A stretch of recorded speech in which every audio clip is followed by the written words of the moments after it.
I was sitting in a high-end coffee shop recently, watching a young consultant scroll through the 2026 World Inequality Lab report. He looked genuinely pained, his brow furrowed as he muttered about capitalist greed and the urgent need for redistributive justice. He was particularly enamored with the report's call for collaborative climate action and new ESG mandates, nodding along as if he'd found a secular gospel. To him, the solution was obvious. Give the experts more control, tax the excesses, and let the bureaucratic financial complex fix the world. He was glowing with the moral satisfaction of a man on the right side of history until the conversation shifted to his own life. He started venting to his friend about how he was being priced out of the housing market by black box institutional funds that seemed to have an infinite supply of cash. Then he mentioned his father's small logistics firm, which was on the brink of bankruptcy because of skyrocketing energy costs and new green regulatory hurdles. He called it a tragedy of the market, never for a second realizing that the expert governance he'd been praising moments ago was the very thing devaluing his salary and dismantling his family's legacy. That instantaneous shift from moralizing about systemic fixes to suffering from their direct consequences without ever connecting the two is the great blind spot of our era. It reveals a society where luxury beliefs are used to mask a predatory monetary regime. We are told we are fighting for equality, while a silent mechanism called the Cantillon Effect is systematically transferring wealth to the 0.001% before the rest of us even see the currency. It's a world where the middle class is being convinced to cheer for their own obsolescence. If you've ever wondered why hard work feels like a fool's errand, and why the solutions offered by elites only seem to make them richer, you're finally starting to see the anatomy of the collapse. That opening story, I think, it just perfectly encapsulates the mission of this deep dive.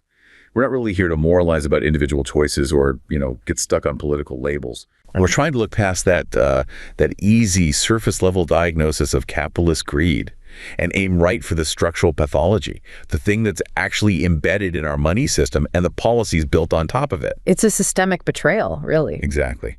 So the question we're really tackling is, why does hard work feel like a fool's errand for so many people right now? Why are the people who actually produce things struggling to keep up with the people who just move money around? It's the central question of our time, I think. And the key takeaway for you listening today is going to be understanding probably the most important economic concept you've likely never heard of. It's one that reveals precisely why your purchasing power keeps shrinking while those who already own assets, well, they seem to get infinitely richer, almost on autopilot. We're aiming for that cognitive clarity, to see the invisible forces. So let's start there. What is this invisible mechanism? Well, the key concept, the one that unlocks all of this, is the Cantillon Effect. It's absolutely crucial because it completely reframes how we think about monetary policy and inflation. It's not just about more money in the system. No, not at all. It tells us that when new money is created, the problem isn't just how much money enters the system, but, and this is the key, the distributional path it takes. Okay, so it's named after an 18th century economist, Richard Cantillon. But the idea itself it's shockingly simple. It is. When a central bank or financial institution generates new currency, let's say through quantitative easing or just normal bank lending, that new money doesn't just, magically appear in everyone's bank account at the same time. Right. It's not a helicopter drop of cash on Main Street. Exactly. It flows in stages. Think of it like pouring water into a really complex pipeline system. It has to travel. And some people are standing right next to the spigot. The flow path is everything. Those closest to the point of injection, we're talking about the major investment banks, the large financial institutions, governments, politically favored corporations. They are the first recipients. They get the money first. And here's the critical part, as I understand it. They get this new money before prices in the wider economy have had any time to react. That's the mechanism. That's the whole game. They receive this fresh, newly created capital before the general price level has reflected the increase in the money supply. So they're basically gifted this huge, almost zero-cost arbitrage opportunity. A profound structural privilege is the way I'd put it. Imagine being able to print money and immediately use it to buy a portfolio of stocks or real estate before anyone else even realizes the currency you just used is about to be worth less. You're buying assets at yesterday's prices. That is the perfect definition of an invisible siphon. It's a wealth transfer based entirely on where you are in the network. And by the time that inflationary wave finally trickles down through the system to those furthest away, the salaried middle class, the wage earners, retirees on fixed incomes, it's too late. The damage is done. The damage is done. The purchasing power of their accumulated savings has already been decimated. They now have to go and buy goods and assets at prices that already reflect that new, larger money supply. So every single act of currency expansion automatically, mechanically transfers wealth. Yeah. It moves it from the financially disconnected, productive periphery to the financially connected core. It's an invisible expropriation baked right into the system's design. And to really see it, let's just trace a hypothetical. Say there's a $1 trillion monetary injection, maybe a central bank bond buying program. Okay. So the central bank buys bonds from, let's call them Megabank A and Megabank B. So step one, these two megabanks now have $1 trillion in fresh reserves. What do they do with it? They're not giving it to the local bakery to expand. Not typically, no. They use this cheap capital for highly profitable activities. Leverage, trading, asset acquisition. They might buy up huge tracts of single-family housing or corporate debt or tech stocks. And crucially, when Megabank A buys those assets, the sellers of those assets, say a giant private equity firm, they now have that fresh cash. So they're the second tier of beneficiaries. Precisely. And they use it to acquire other assets, pushing prices up even further. But all this time, the price of milk or, rent for the average person is still relatively stable. The inflation hasn't hit them yet. It's still contained in the financial markets. It is. It might take, say, 12 to 18 months for that $1 trillion to fully circulate, inflating asset prices first, housing, stocks, fine art, and then eventually pushing up the cost of raw materials, then wholesale goods, and only at the very end does it hit consumer prices, the CPI. And the average person, working for a fixed salary, is at the absolute end of that chain. The very end. They receive their salary, which is still denominated in yesterday's dollars, but when they go to buy a house or even just groceries, they are paying tomorrow's prices. This really gets to that profound difference between proof of work and proof of proximity. Let's think about that story with Elias, the software architect. He's really the poster child for traditional success, isn't he? He is. Highly skilled, innovative, putting in 15 years of consistent, productive labor. He operates entirely on proof of work. But he wakes up one day and realizes his savings, all that fruit of his labor, can barely touch the down payment on a modest home. Meanwhile, you have these black box institutional funds operating entirely on proof of proximity. They're getting that fresh fiat currency first, and they use it to snap up entire luxury apartment buildings, sometimes before the blueprints are even done. That has to feel like a structural betrayal. I mean, Elias is providing the actual productive labor that builds and sustains the modern economy, the code, the infrastructure, the innovation. But the system is structurally set up to favor institutions that simply move money around. They capitalize on that temporary lag in inflation. It stops feeling like market competition. And starts feeling like the game is rigged. It starts feeling like institutional capture. The reward for productivity is consistently and mechanically outpaced by the privilege of just having access. And the wealth transfer doesn't even stop there, right, with the initial asset purchase? No, that's just the beginning. The first recipients, the banks, the financial elite, they gain immediate leverage power. They can take their newly inflated asset portfolio and use it as collateral to borrow even more cheap money. Which just further accelerates the inflation of those same asset markets. It creates a feedback loop that's designed to reward the already wealthy, and it fundamentally undermines the entire middle-class promise of saving and building wealth over time. Which means we have to rethink the whole diagnosis of inequality. When you hear mainstream commentators blaming capitalist greed, they're missing the forest for the trees. Completely. The issue isn't just individual avarice, which, has always existed. The issue is the structural failure of the monetary system itself, especially since we moved away from any kind of hard anchor post-1971. And the implications for the cultural fabric are maybe even worse. When you corrode that link between effort and reward, society risks losing its best talent. It absolutely does. I mean, think about Sarah, the bioengineering researcher from the source material. She quit her brilliant lab work, not because she lost her passion for science, but because she saw the ladder she was climbing was essentially rotten. The meritocratic ladder was rotted out by this broken monetary mechanism. She was creating tangible, potentially life-saving value. Yet she saw her cousin, whose job was in regulatory compliance for a big investment bank. Basically just navigating the paperwork of the fiat regime. He's navigating the bureaucracy. And he was earning 5 times her salary. The contrast is it's stark. Sarah was engaged in genuine value creation. Her cousin was engaged in value capture. He was extracting rents simply by being closer to the regulatory and monetary spigots. His expertise wasn't in solving real-world problems, it was in navigating complexity created by the system itself. And that is the absolute definition of a shift from a creator society to a renter society. In a creator society, your fortune is tied to innovation, to production, to providing a real service. In a renter society, your fortune is tied to capturing newly created money flows and extracting rents from assets. Whether that's property or, intellectual property is protected by regulation or financial instruments, you're not adding to the pie. You're just figuring out how to get a bigger slice. And if the economic signals are broken like that, if the financial system systematically favors money movers over thing makers, then the economy starts to work against its own productive interests. People like Sarah, the ones driving actual progress, are rationally pushed to abandon what they do. They're forced to pivot into rent-seeking just to stay financially solvent. And that corrosion of the incentive structure is devastating for long-term economic dynamism. So the Cantillon Effect, that invisible siphon, it doesn't just transfer wealth. It also lays the groundwork for massive systemic instability.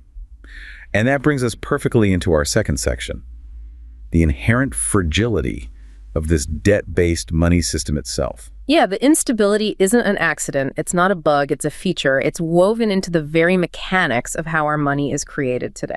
Most people don't realize that the vast majority of money in modern economies is generated through commercial bank debt. It's created through loans.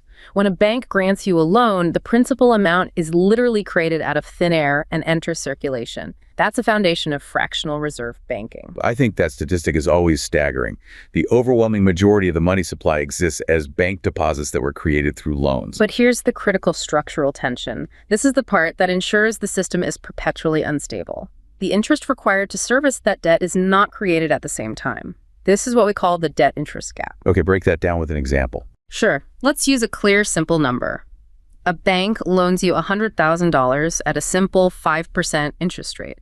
That $100,000 principal is created and released into the economy. Okay, it exists now. But the $5,000 required every year to cover that interest payment, that money is not created.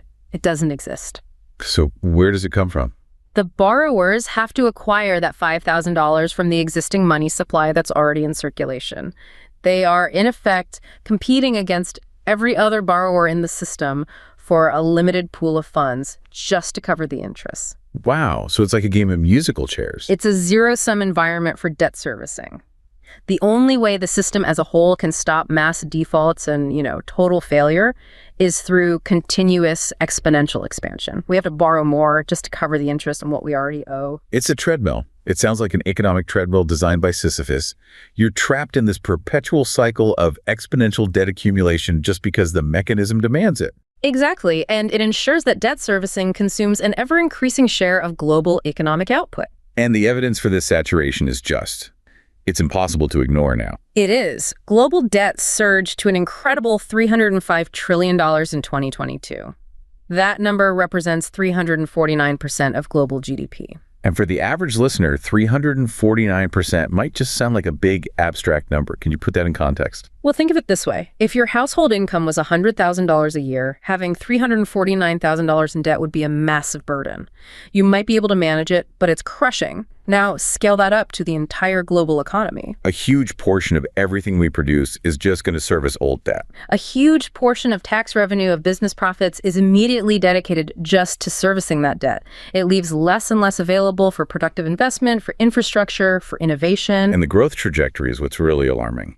I saw that if global debt keeps growing at its current rate, around 5% annually, it doubles about every 14 years. And you contrast that with typical historical GDP growth rates, which are usually in the 2-3% range. That divergence, that gap shows you that the system is structurally unsustainable. It's driving us closer and closer to some kind of breaking point. And this extreme debt load, it doesn't just look bad on a spreadsheet. It makes the entire system incredibly fragile. That's the key. High debt ratios suppress new investment, and they make us extremely vulnerable to external shocks. A small economic tremor can quickly trigger a debt cascade, which drives the system toward what the economist Hyman Minsky called a Minsky moment. A Minsky moment. We hear that term a lot in financial circles, but what does it really mean for the person watching their savings account? It's the breaking point. It is the moment when asset prices collapse under the sheer accumulated weight of all that debt. It happens when people realize those assets can't possibly generate enough cash flow to service the loans attached to them. So everyone rushes for the exits at once. It triggers a frantic deleveraging and systemic failure. And to prevent these moments, central banks are forced into these massive, unprecedented interventions. Like quantitative easing. Exactly. Between the 2008 financial crisis and 2022, we saw something like $25 trillion in QE deployed globally. And this QE, it effectively masks the underlying fragility. It injects liquidity to keep debt servicing going and keep asset prices inflated. But it doesn't solve the core problem. It cannot address the fundamental structural flaw of the debt-interest gap itself. All it does is kick the can down the road and make the next potential Minsky moment even larger. Okay, so that's the structural instability. Let's connect this debt-based expansion back to the everyday reality that people feel through this phenomenon known as biflation. Biflation, and you might also hear it called mixflation or compartflation, is a direct consequence of the Cantillon Effect operating in these fragile economic times. It describes the simultaneous occurrence of severe inflation and deflation, but in very separate, compartmentalized parts of the economy. And it disproportionately hits different social classes. Absolutely. This is what explains why the official inflation numbers, the CPI, often feel completely divorced from the reality of the middle or lower class. So what's inflating and what's deflating? When the central bank implements these big expansionary policies to fight a recession or stop a Minsky moment, that new money pushes prices up for essential goods first. These are the items you buy out of your basic income: food, energy, basic transport, clothing. The things you have to buy. Right. The total demand for these things stays pretty stable, but the money supply chasing them has increased. So you get sharp inflation in your core cost of living items. Okay, so necessities get more expensive immediately. What about the things people want to buy, the things they usually purchase with debt? That's where you see the deflationary pressures. A stressed economy means unemployment, depressed consumer purchasing power. People prioritize the essentials and they put off the big purchases. Right. So the demand for long-term debt-based assets like luxury homes, new cars, major capital equipment, non-essential collectibles, that demand falls. And that leads to price stagnation or even deflation in those specific high-ticket sectors. So the financially vulnerable get hit with soaring prices on necessities, while the assets they couldn't afford anyway see their prices drop or stagnate. This is inequality in the grocery cart. That's a perfect way to put it. And this is where the distortion of reality becomes a huge political and social liability. Official inflation estimates, like the CPI, try to measure a basket of goods. But if the price of cars or certain luxury goods is going down, the deflationary part, that can artificially mask the real painful rise in the cost of rent, food, and energy. It masks the inflationary part that is disproportionately crushing low-income budgets.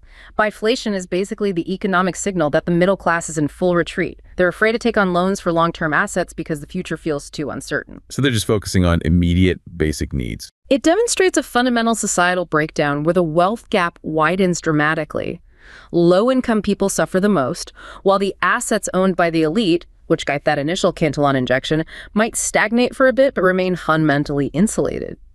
And the source material warns that this kind of compounding pain and inequality risks escalating into major civil unrest. Okay, so we've established the structural siphon, the Cantillon effect, and the instability causes through debt saturation and biflation.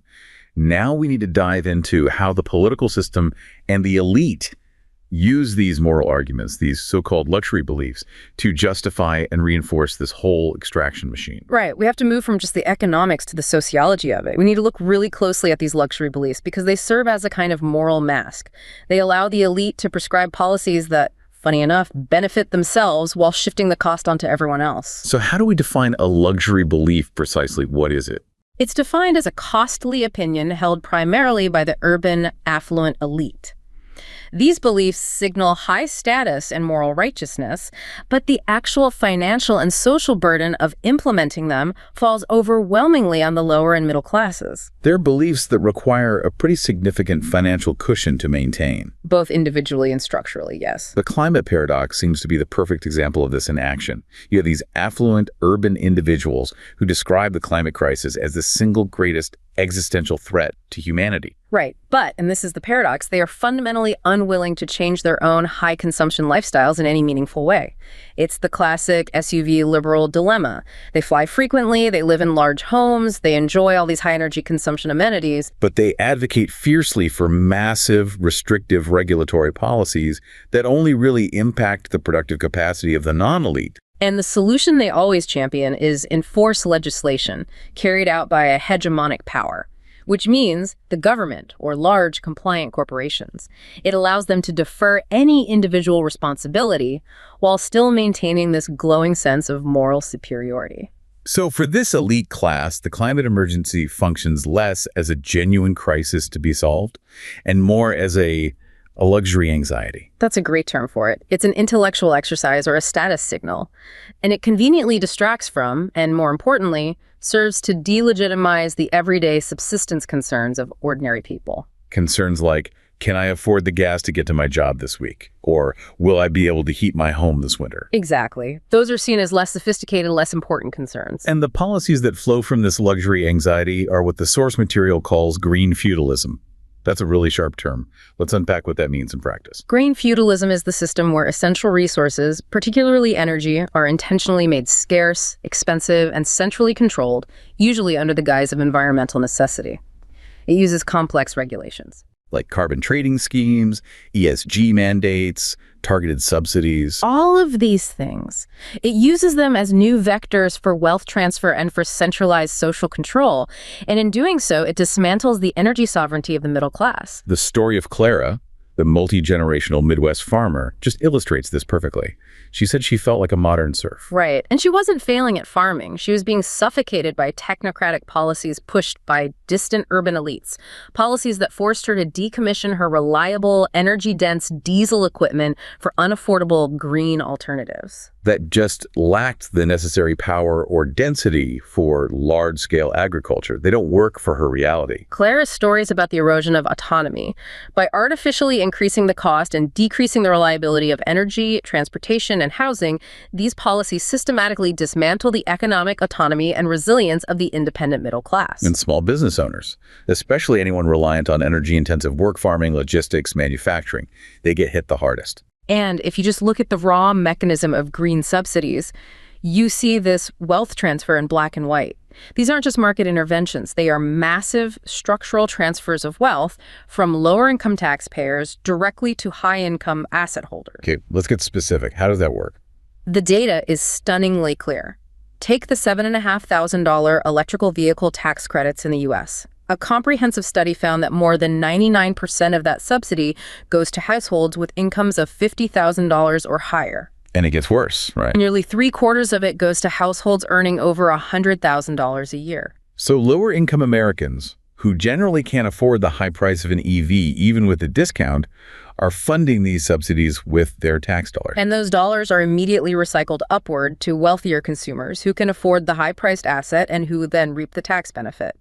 It is a direct Cantillon-style transfer mechanism, but it's disguised as environmental policy. And it extends into corporate welfare, too. Deeply. Just consider state mandates like California's zero-emission vehicle, or ZEV, rules. These rules require automakers to sell a certain percentage of ZEVs. If they fail to meet their quota, they're forced to buy ZEV credits from companies that exceed their quota.